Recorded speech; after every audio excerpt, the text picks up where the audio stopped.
Welcome to the first lesson on news media bias. We'll be talking about what is news media bias, and this is the first of 2 lessons regarding news media bias. I want to make sure that you understand this presentation will not deal with other types of bias, such as bias found in advertising, film, television programming, music, and other types of media. We'll only be focusing on news media.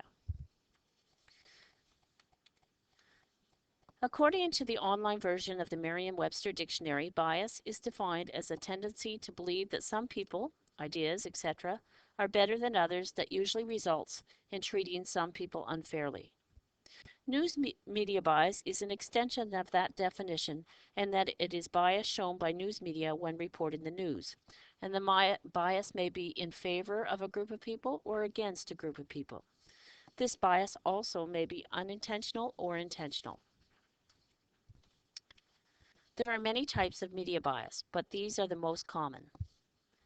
Bias by omission. That's when you leave out an entire story out of your news, or maybe a part of a story so that all sides are not represented. Bias by placement. Well, the media professionals have to decide what goes on the front page or at the beginning of a broadcast. And by choosing that, they're putting more value on that news story than the stories found farther away from the front page. Bias by spin. That's when you're reporting a news story in a manner that makes one side of the story look better or worse than the other. Spin often reflects the values of the individual reporter or the news company or even the audience. There's a very strong example of bias by spin in a movie called Control Room, where it shows the filming of news media filming of the U.S. invasion of Iraq. And it shows international news. So you see the war described by CNN, and that war looks entirely different than the war described by Al Jazeera because their audiences are entirely different. CNN's audience is the United States, and at that point there was public support for that invasion. Al Jazeera's audience is Muslims around the world, and there was not as much, of course, support for that invasion. So the filming was entirely different. And like I said, it's like looking at 2 different wars. Okay, the last bias that I'm going to deal with is selection of sources. That's when you use terms such as experts believe or sources say. And these statements are used to support a point of view that is held by the reporter or the news company covering the story. In this type of bias, even if the experts are identified, and often they aren't, if they are identified, they have been chosen for the purpose of supporting a specific point of view. Okay, I'm going to go through some examples to help you understand that list. And by the way, that list is available on the course site, and you can print it out because you will need to refer to it to do your assignment. Okay, here's an excellent example of bias by omission. The Vancouver Observer published a story titled "Who Controls the Canadian Media?" So I got this information from their website. I'll sum up the article. However, embedded in this PowerPoint, there is a link to the original article if you want to read more. So if you go to the PowerPoint and click it to run a slideshow, then click on this link, or right-click on the link and open the hyperlink, you'll get to the original news story. Okay. Essentially, 131 separate First Nations groups in British Columbia all agreed to ban a pipeline that the multinational oil company Enbridge wanted to bring across from Alberta tar sands to the west coast.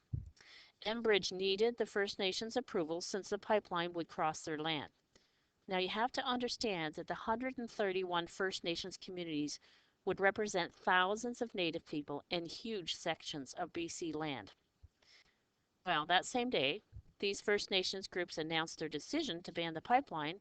The largest newspaper in Vancouver, the Vancouver Sun, reported the front page, and it's shown on the left that dog rescuers were arrested, and that there was problem gambling sues over jackpots. So they didn't mention anything about this huge, basically historical decision where that many First Nations groups agreed to ban a pipeline. So that would be huge news even internationally, but it's not even mentioned on the front page of the largest paper in that province. However, the next day in the same newspaper, They reported that one First Nations group accepted a bribe from Enbridge to allow the pipeline through. This First Nations group later denied that claim, but the Vancouver Sun reported that news without confirmation from the First Nations group. Now, it could be argued that this second day coverage, which is shown on the right, is an example of spin, bias by spin, because the proposed bribe, obviously, that information was likely provided by Enbridge, and of course, the First Nations group denied it. However, my example is really about the left-hand side where that big news happened in their province. The newspaper would have known it, and they didn't cover it on their front page. Okay, moving on. I'm going to give you an example of bias by placement. Stories on the front page of a print or digital publication, or at the beginning of a radio or television broadcast or podcast, are recognized as the most important news of the day. Many people skim the news looking at the front page and headlines, and occasionally reading the odd article after the front page. So the media has to decide what goes on the front page. It's their job. However, that decision is influenced by many factors. First, the media wants to sell advertising, so they'll choose articles for the front page that will drive up their readership, allowing them to sell more ads. So often their choice will be based on what they think the audience wants to read, see, or hear. In addition, the front page choice may reflect the values of that news organization and what they consider to be priority news. So here's an example of the tragic death of Loretta Saunders, a very accomplished young woman who was, at the time of her death, was studying at St. Mary's University in Halifax and working on an honors thesis about missing and murdered Indigenous women in Canada. Loretta was an Inuk woman. At the time I am writing this script, 2 individuals accused of Loretta's murder have pleaded guilty.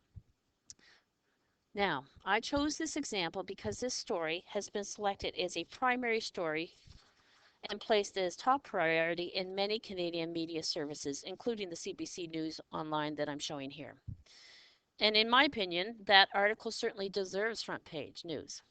However, what is disturbing is that hundreds of Native women have been murdered in Canada, and their stories have often not been reported and definitely haven't made front page news. And many of those families are continuing to accuse the legal system and the RCMP of not properly investigating these crimes, and many of those murders remain unsolved. Again, we haven't read a lot of that in the front page news, except recently. Loretta's death and her academic study of this particular issue has galvanized public interest in the missing Indigenous women. That has, of course, raised public awareness of this major issue. It's such a shame, however, that it took her death to really bring the issue basically to the forefront, and now the media is covering it more frequently. Okay, here's an example of bias by spin. This is a type of bias with which I'm very familiar, since my university degree was in public relations, and my short career in PR included representing companies and telling only their side of the story to the media. I quickly learned that this role as spin doctor, as PR professionals are often called, didn't fit with my values, so I moved on to another career. This slide shows a CBC article featuring a news release from the Transport Safety Board. It's regarding the Air Canada Flight 624 that crash landed in Halifax in March 2015. However, it was not initially reported as a crash, but instead described as a, and I quote, hard landing. Now, having worked in the industry, I know how a lot of media gets their news. Much of it comes from news releases written by PR officers of companies, government, and other organizations. In the case of this crash, I would expect the PR officers for Air Canada and the Halifax Stanfield International Airport were very busy providing news releases to the media. And if I were in their shoes, I would want to soften the impression of the crash by using words such as hard landing. So the article shown on this slide was written a few days after the crash, when the Transport Safety Board issued a news release explaining they disagreed with the term hard landing. Instead, they called it collision with terrain, which is an entirely different message than hard landing. You decide. Looking at this picture, was it a hard landing or a collision with train? Okay, bias by selection of sources is very tricky. It's hard to identify. However, it happens often. It's basically using terms such as expert said or analyst said or sources said to support one side of a story. However, the experts or analysts often are not even identified. And even if they are identified, they've often been handpicked by the media and therefore do not necessarily offer an independent, bias-free viewpoint. Now, this example shown, in my opinion, is actually an editorial, although it's not identified as such. An editorial is an article written to communicate the author's opinion. However, editorials are usually identified. They usually has the word editorial beside it. In the headline, this indicates the message comes from the writer, Don Pitts, but it doesn't clearly say editorial. So people reading this article might not recognize it as his viewpoint, but instead expect it to be a non-biased news article.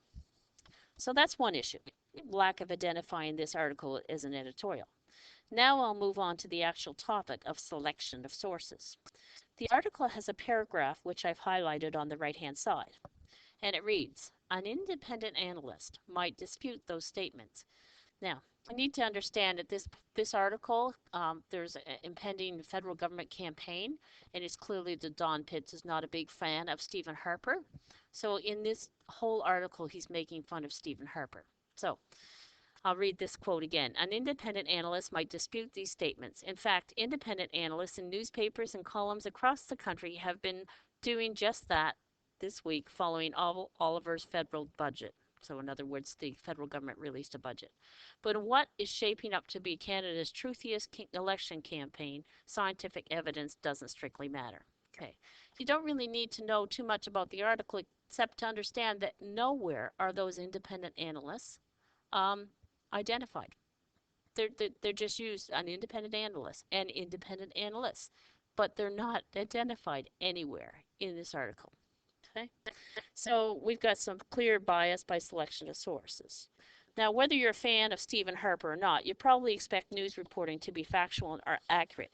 If sources such as analysts or experts are mentioned, then they should be clearly identified and their expertise explained.